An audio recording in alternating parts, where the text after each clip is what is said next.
El día que desaparecí de mi propia boda, mi padre perdió millones, pero yo recuperé el aire. No exagero. Había 300 personas esperando. Prensa afuera. Acuerdos cerrados. Inversiones proyectadas. 2 apellidos que, juntos, valían más que cualquier cifra que yo pudiera pronunciar sin marearme. Y yo, encerrada en una habitación con un vestido blanco que no elegí, entendí que si caminaba hasta ese altar, algo dentro de mí iba a morir para siempre. Me llamo Martina. Y nací en una familia donde todo era impecable, excepto la verdad. Crecí rodeada de mármol, jardines diseñados por arquitectos famosos y cenas donde cada palabra estaba medida. Mi apellido abre puertas en cualquier oficina importante del país. Mi familia aparece en revistas. Empresarios.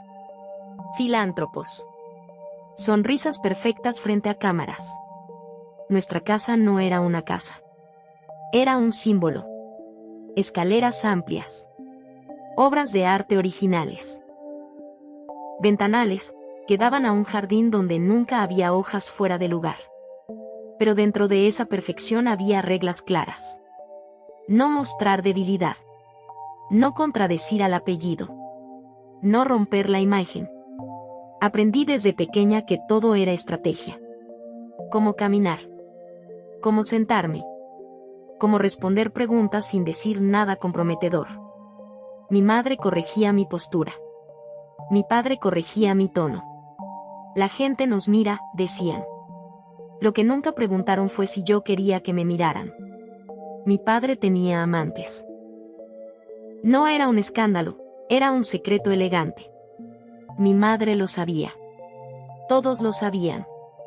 Pero en eventos públicos se tomaban de la mano. En las fotos, él le acomodaba el cabello con una sonrisa estudiada. En casa, el silencio era espeso. Nunca gritaban.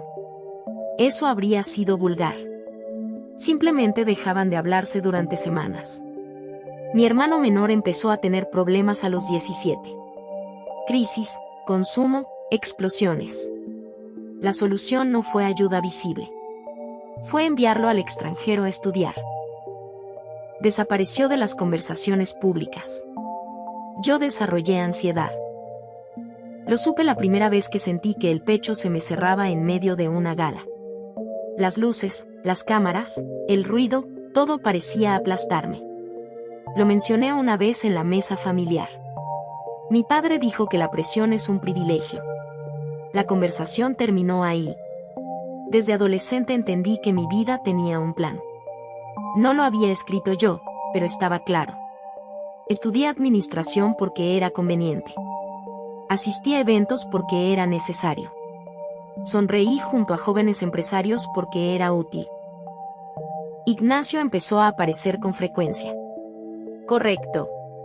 Educado. Hijo de otro imperio financiero. No era una mala persona. Pero tampoco era amor. Nos llevábamos bien. Eso era suficiente. Un día me llamaron al despacho de mi padre. Había números sobre la mesa, proyecciones, nombres de empresas. No era una conversación romántica. Era una negociación. La palabra compromiso apareció entre porcentajes. Yo asentí. No porque estuviera convencida, sino porque nunca había aprendido a decir no. El anuncio fue público. Titulares, fotos, entrevistas. Unión histórica. Alianza estratégica. Yo veía mi rostro en portadas y sentía que observaba a otra mujer. Esa noche tuve el primer ataque de pánico real de mi vida. No fue nerviosismo. Fue falta de aire. Las manos me temblaban. Sentía que el vestido colgado frente a mí no era una prenda, era una sentencia. Me miré al espejo. Perfecta. Serena. Lista para cumplir. Por dentro estaba gritando. Y entendí algo devastador, nadie lo notaría. Las semanas previas a la boda fueron un desfile de reuniones, pruebas de vestuario, entrevistas pactadas. Cada decisión tenía impacto financiero. Mi opinión era un detalle decorativo. Intenté hablar con mi madre. Le dije que tenía miedo, que no me sentía preparada, que no estaba enamorada.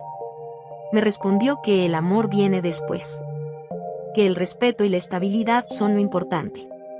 Le pregunté si era feliz. No respondió. Ignacio y yo cenábamos a veces solos. Hablábamos de negocios, de viajes, de cómo manejar la prensa. Nunca de sueños. Nunca de miedos. Una noche le pregunté si alguna vez había pensado en hacer algo distinto. Me miró como si no entendiera la pregunta. Ahí supe que no solo estaba a punto de casarme con alguien que no amaba. Estaba a punto de convertirme en una pieza más del tablero. Empecé a tener insomnio. Caminaba por los pasillos de la mansión de madrugada. Todo era silencio, pero no era paz. Era contención. Como si las paredes supieran que nadie podía salirse del guión. 3 semanas antes de la boda, encontré un documento sobre el escritorio de mi padre. Era un acuerdo de fusión condicionado a nuestro matrimonio. Fechas, cláusulas, cifras que me hicieron sentir pequeña. No era solo una hija casándose. Era un activo estratégico. Esa noche no lloré. Me senté en el suelo de mi habitación y respiré hasta que el temblor pasó. Y tomé una decisión. El día de la boda amaneció luminoso. Todo estaba preparado. Flores importadas. Seguridad privada. Invitados llegando en autos negros. Yo estaba en la habitación, lista para vestirme. Miré el vestido. Miré mi reflejo. Pensé en mi hermano lejos. En mi madre sonriendo frente a cámaras. En mi padre calculando. Y me pregunté algo que nunca me había permitido. Si no lo hago ahora, ¿cuándo? No hubo discurso. No hubo confrontación. Me quité el anillo. Me cambié de ropa. Tomé una maleta pequeña que había preparado días antes en secreto. Salí por la puerta trasera, la misma por la que entraban proveedores para no aparecer en fotos. Nadie me detuvo. Subí a un taxi. Apagué el teléfono. Mientras el auto avanzaba, sentí miedo. Un miedo real, sin asistentes ni protocolos. Pero también sentí algo que no recordaba haber sentido antes: libertad. Horas después, los medios hablaban de crisis inesperada. Mi familia declaró que estaba confundida, que atravesaba una etapa. Estaba en un aeropuerto comprando un boleto con mi tarjeta personal. El último privilegio que usé sin culpa. Renuncié oficialmente a la herencia días después. A los fideicomisos. A cualquier participación en empresas familiares. Mi padre envió un mensaje breve: estaba cometiendo el mayor error de mi vida.